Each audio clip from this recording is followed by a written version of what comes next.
E quando chega a noite, eu procuro logo a dormir.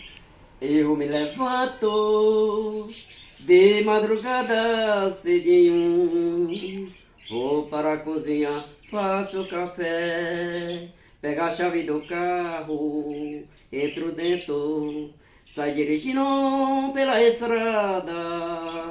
E eu olho para frente, vejo o vento balançando os galhos daquelas árvores da natureza, da beleza que Deus o dá, que eu estou passando neste lugar, vou com destino no meu trabalho.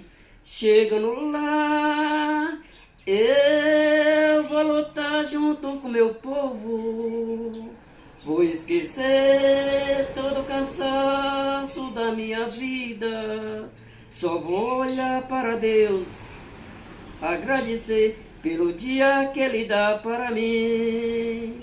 E à tarde eu estou de volta para casa, mas só vou lhe encontrar naquele lugar.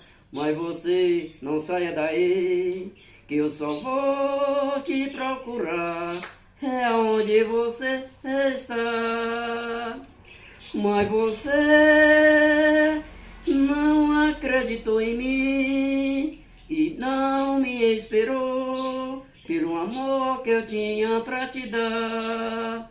Mas você não acreditou em mim e não me esperou pelo amor que eu tinha pra te dar. Dá joinha, quem gostou pode escrever pelo site. Quem é interessado em minhas músicas pode escrever nesse site, que é só entrar em contato comigo. Está à venda.